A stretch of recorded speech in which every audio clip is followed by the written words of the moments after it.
Secretary and everybody else, magsunod sila kung anong gusto ng tao. Dahil na bawal. Kaya kami mismo ang nagpa-print sa mga uniform Thursday na ayaw namin magkorupsyon. Hindi rin kung talagang seryoso ka na linisin ang korupsyon. Ikaw mismo ay pura pa. Mag-resign ka. Ikaw ang ugat ang problema.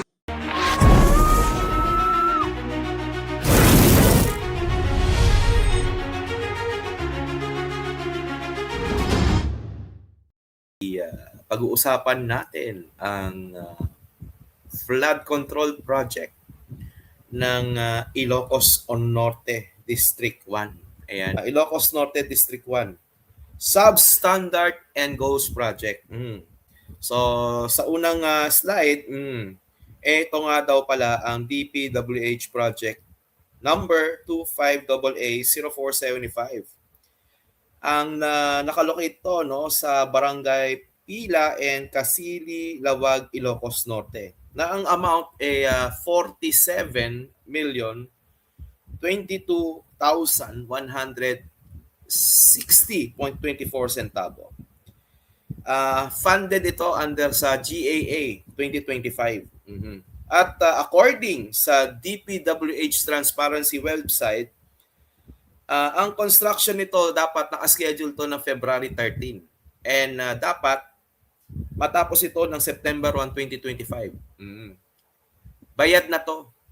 The project is listed as paid. Pero pag titignan nyo ang picture, bawasan natin. Ayan. Yan ang itsura. Ganyan po ba ang itsura ng isang project na bayad na? No? Ayon dito sa slide, no, ang mga larawang nakikita natin, no, yung structure ang ginamit lang ano lang, putik-putik lang. Instead na na yung standard na construction material, semento, buhangin, no, graba, bakal, yan kita pa yan bayat na yan pero may kita mo yung yung itsura. Ganyan ka ganda ang flood control project diyan sa Ilocos Norte. Project under 1st District Sandro Marcos. Ayan yan ang location nandiyan diyan Lawag City, tama ba? So kung titignan ayon dito sa sa larawang ito, according to DPWH master plan, a hand-laid rock embankment with a concrete slab thickness of 7.87 inches. Ang standard para sa isang flood control structure. Pero nakikita, ayan, sinukat, 2.76 inches lang ang kapal. Kaya pala, pagdaan ng baha, gabung, lalusaw. Bayad na to, ulitin natin, bayad na to. Pero yan ang itsura ng structure, flood control structure dyan sa Ilocos Norte. In this photograph, the construction has a thickness of 2.76 inches and it's cement placed on top of mud. So yung semento, yun lang yung mukhang semento. Ang tawag doon, kung sa alahas, gold-plated ito, cement-plated. Pero ang ilalim, puro putik, mud. So wala to sa wala to sa, hindi to pumapasok sa specification ng DPWH. Ito hindi naman ako engineer, so hindi ko ma-explain to ng maayos. Ang pinipresenta ko wala akong intensyon na mag-explain Intention ko is ipakita yung information. Ilocos Region, Lawag. Naka-geotag, ayan yan ang itsura. Kasi ang isang project ko, gini-geotag yan para may update kung ano nang ang kalagayan ng project o nung flood control unit. Ayan. So, fourth slide. Ang sinasabi dito, ayan, pinakikita dito, puros putik. Natuyo na nga. Tapos sa kanila lalagyan ng konting bakal, tapos semento. So ulitin natin, ang construction cost nito is 47,022,000, 22,160.24 centavo.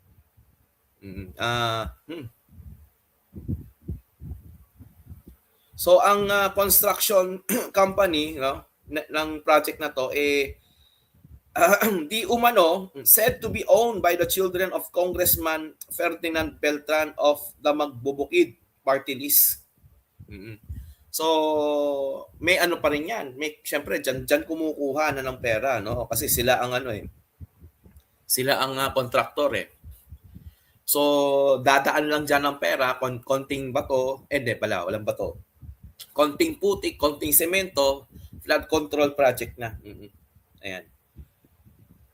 It is one of the 11 contractors not mentioned doon sa privilege speech daw ni Senator Lacson. Ito siguro ito yung panahon na na gusto niyang magpasikat, 'di ba? Meron daw siyang pasabog pero watusi. Slide number 5. This is DPWH contract number 24AA0114. So ibang project na to. Ang location nito, no, Barangay Dipilat, Bintar, Ilocos Norte. Yung standard ng DPWH dito, ang thickness nito nasa 40 mm lang or 1.58 inches. Aba, panipis na panipis. Kanina parang 2 point something lang daw. No? Ang standard is 7 inches something. Ito kanina 2 point something. Ito naman 1.58 na lang. Can be observed that there is insufficient concrete mortar between the stones. No? And the thickness of the handrail rocks embankment also does not comply with the plan. Hindi ko may explain dyan uli at hindi naman kasi ako engineer. Inilalahad ko lang sa inyo kung ano yung nandito sa picture, no, sa mga slides. The project is only being constructed now. When our team first visited the area, it was not located in its current position. So ibig sabihin nito, ngayon pa lang nung ginawa ang PDF na to, ginagawa pa lang yung project. At hindi ito talaga yung location kasi yung project hindi naman pala naigawa o nagawa doon sa location na to, sa ibang lugar inilagak. The project cost is 82 million. It was supposed to have started February 9, 2024 and should be completed on October 31. Pero hindi nangyari, hindi nasunod. Bakit kaya?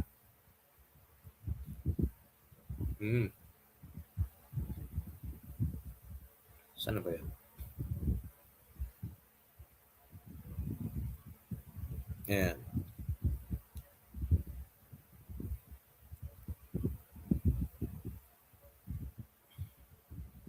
So, according dito, the project is only being started na. It was supposed to have been completed, blah, blah, blah. In November 2025, General Azurin, lead investigator of the ICI, declared that there were no ghost project in Ilocos Norte. Naalala ko to, no?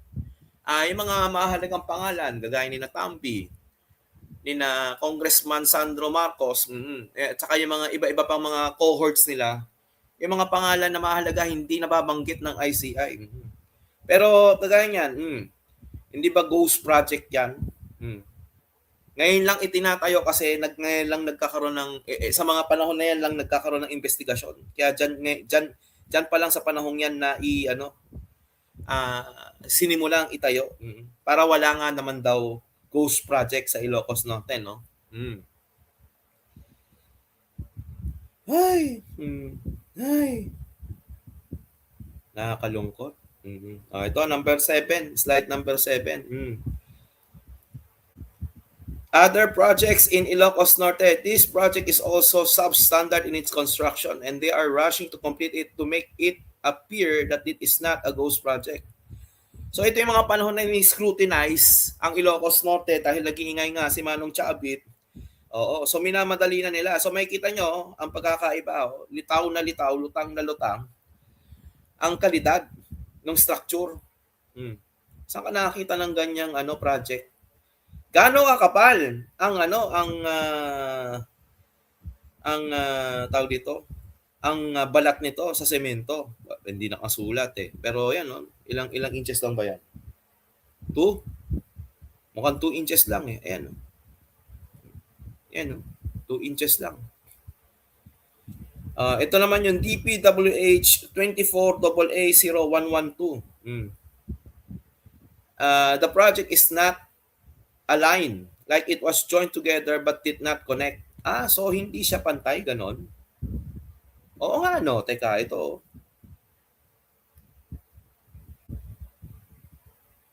Bakit inakyat ko? Puta. Ayan, Ayun, magkahiwalay. Ayan, magkahiwalay. Aha. So ano yan?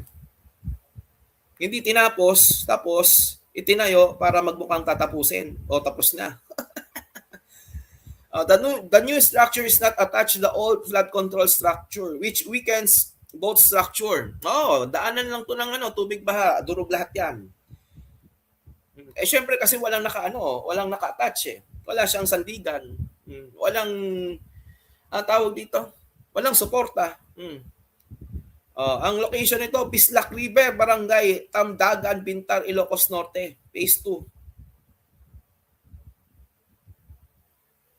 Slide number 9. Dito, pinapakita dito, yung gaps ng semento. Ayan.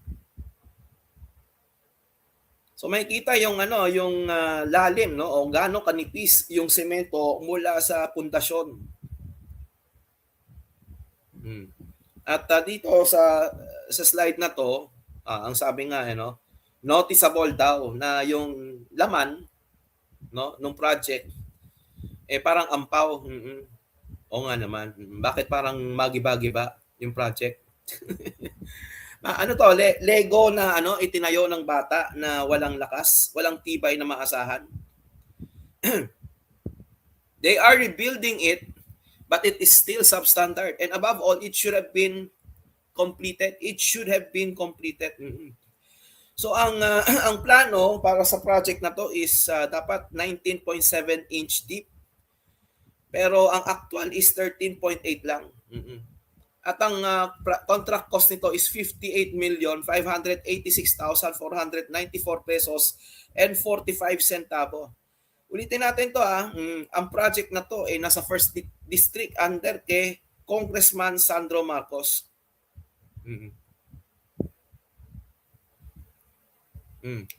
Sa slide 11 naman, makikita natin ito drone photo daw to dalawang flood control project. Anong kalokohan to? Bakit sa lubong? Project number 25AA0057 saka 0080, bakit nasa isang lugar lang? Ba't nasa Bislac River? Bayad na yan pero kita mo hindi tapos. Under pa rin to kay Congressman Sandro Marcos.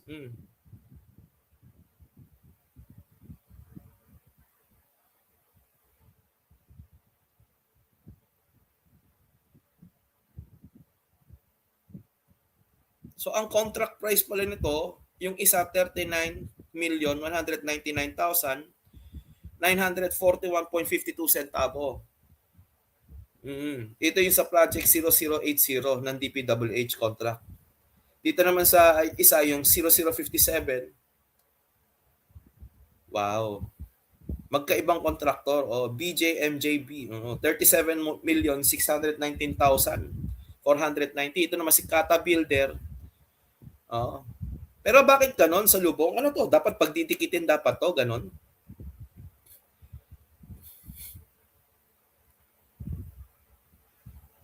Ang daming kalokohan. Ito naman ang DPWH contract number 24AA0135 sa may Tamdagan Bridge, left bank of Fintar, Ilocos Norte, na ang total cost ng project should be cost of 72 million. So gaya ng ibang project na naipakita kanina, prior, dapat tapos na to by October 2024. Kaya lang habang ginagawa tong slide na to, ginagawa rin ang project, no, para hindi siya magmukhang ghosted. Hindi siya magmukhang ghost project. Again, ang location na to ay under kay Sandro Marcos, kay Congressman Sandro Marcos. Naka-geotag, oh. Tangina, may geotagging na nagawa pa nilang gawin yan.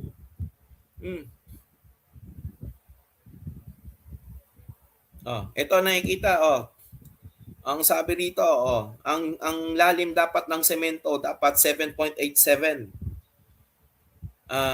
inches. Pero ang kapal niya is nasa 1 inch lang. So dito, ang palaman nito walang semento. Tama ba?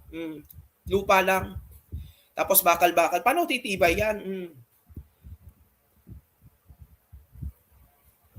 Ito naman, ito yung project na nabanggit ni Mayor Magalong na substandard. Ito yung DPWH contract number 24AA0129. Ang contractor ay si Condev Corporation Condev Corporation. Ang location na to is nasa Lawag River, Barangay Gabu, Lawag City, Ilocos Norte. Na dapat tapos na noong October 18, 2024. At bayad na to. Pero nakikita nyo sa picture, anyayari. Bakit ganyan ang itsura? Again, under to, sa first district, no? Under kay Congressman Sandro Marcos. Nakikita naman natin, no? Ito si Manda, tama ba? Si Jesus Duque ba to? Tama?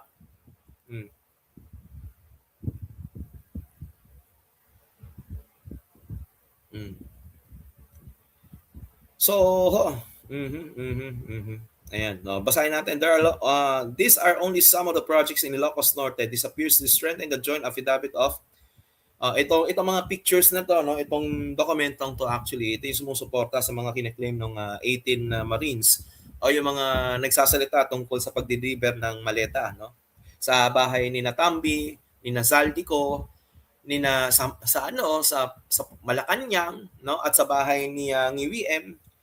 At syempre, nakita nga, di ba? Nakita yung pagmumukha ni Sandro Marcos daw, di umano, na nagkasalubong sila, no?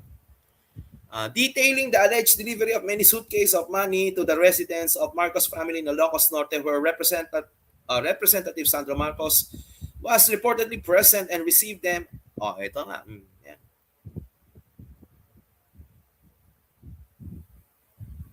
Wala naman daw to sa records ng DPWH. Ito yung mga kontraktor ng mga project. Heckler Builder Corporation, main office nito ay nasa Barangay Obrero, Quezon City. Oy, bakit nasa Ilocos ang project? Condev Corporation, nasa Negros Oriental. Ang kinalang office sa Dumaguete City, Negros Oriental. Pero nandoon ang project nila. Nasa Ilocos. 11 to 16 Construction Corporation said to be owned by the children of Congressman Ferdinand Beltran and linked to First Star Builder Contractors. It was mentioned as one of the 11 contractors cited by Senator Lacson in his privilege speech. First Star Builder Contractors is owned by the Magbubukid Party List Ferdinand Beltran. So, sino si Ferdinand Beltran? Bakit ang lakas-lakas niya kay Ilocos Norte 1st District Representative Congressman Senator Sandro Marcos? Ito nga pala, oo. Corporation is owned by Dada Tetangco Beltran. She is the daughter-in-law of Ferdinand Beltran, and the sister of Apalit Mayor and Pampanga Mayor League President June Tetangco. Tetangco!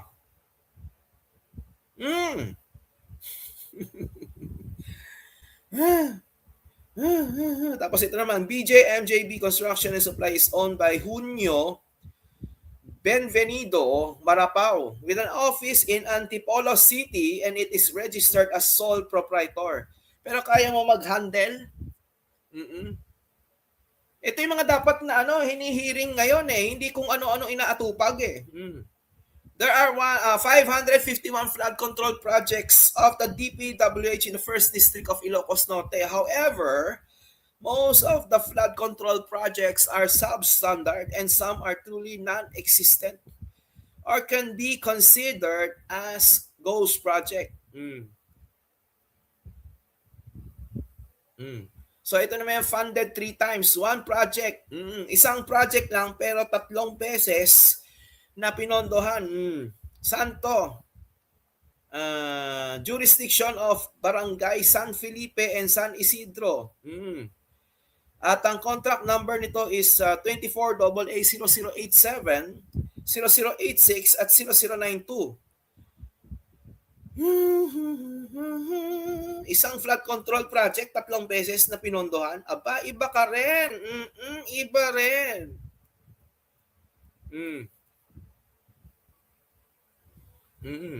So ito yung mga flood control project, no? Different ang coordinates, same pictures, different ang contractors. Ang date isa lang. Tapos lahat bayad na. At according din sa sa PDF na to, no, lahat ng reference ito ay galing sa DPWH Transparency Portal. So pag magche-check kayo, talaga magche-check tayo ng maigi, makikita ang lahat ng ito, tapos isa-isa makikita yung mga pictures, no? So, ewan ko lang kung tapos na to during that time na ginagawa ang investigasyon na to.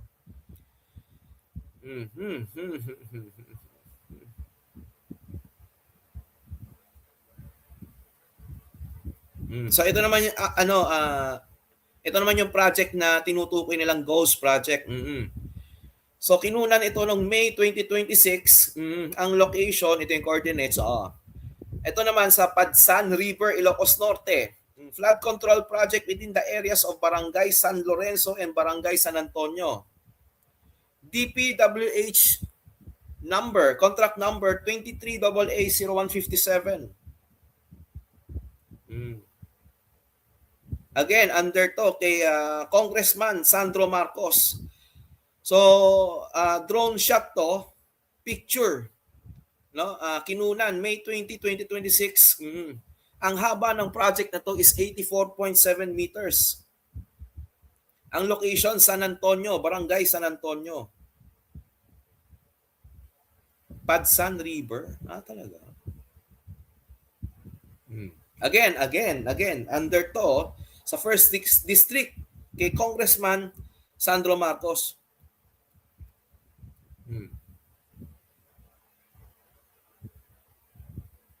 Yan, ang disclaimer dito, lahat ng ito nakukuha, no, sa DPWH Transparency Portal. At dyan din makikita yung design plan para sa contract number 23AA0157.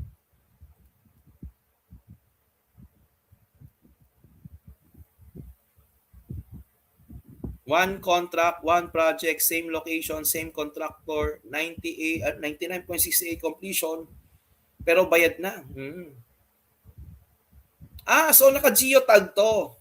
Ang sabi 99.687 completion, pero bayad na. 'Di ba dapat 100% na bayad pero hindi siya nakikita. Non-existing. Okay.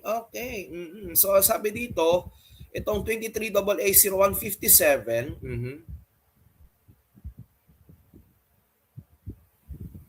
length is 84.7, location started 29 of March 2023. Ang worth is 19 million. Ito yung halaga ng kontrata, 19,599,583 pesos and 81 centavo. Anong ginagawa ni Mang Kanor? Ay, hindi ako 'yon si Si Senator Tuplok. Again, dalawang pondo, isa lang ang project. Isa lang yung project, isa lang ang contract na hindi isang contract number, dalawang contract number 'yan. No, and yung contract number 24AA0087 and 0085. Pero ang project iisa lang sa isang lugar. Dalawang beses na pinondohan, talaga. Ito yung coordinates, yan ang location. So yung drone picture taken May 20, 2026. Wow, ang galing.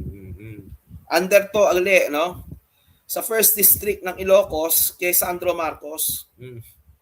So ang 24AA0087 is worth 29.4 million pesos. At ang haba nito is 160.93 meters lang. Tama ba? Wala pang 1 kilometro. Tama ba? Kasi di ba 1,000? Hindi. Wala pa nga. Tama ba? Hindi ko alam eh. Tama ba mat ko?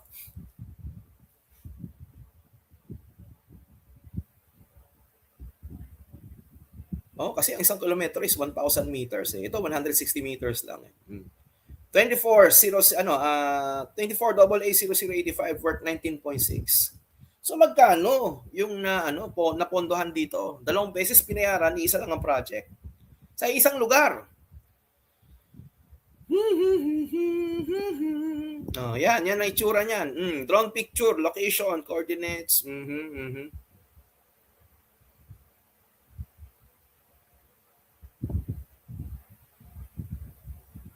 Tapos hindi pa natapos. Ito may butas pa.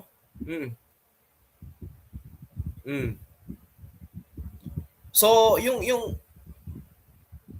240087, ito yung yung length. Tapos ito naman yung length ng 240085. So to, overlapping. So nag-overlap na nga yung according do sa contract number. Tapos ito may butas pa. Tama ba kakaintindi ko? Kasi sa contract number nandoon nakasulat yung yung location or yung haba and then yung location, coordinates ng project eh. So ito yung sa 240087. Ito naman yung haba ng 24AA0085. Mas mahaba yung yung 87 nasa isang lugar, overlapping sa 240085. Tapos may butas. Iba ka, congressman. Tapos lahat to bayad na. Pero ayan, kitang-kita, may butas. Ayan, yan ang 29 pages. Sa mga gusto pong makahingi ng kopya, maibibigay ko naman to, PM lang kayo. Abot ko sa inyo. Kahapon, nagsabi si NGWM na magpapadala siya ng rocket ship sa space by 2027. Tapos, ito flood control project, hindi pa natin magawa ng maayos.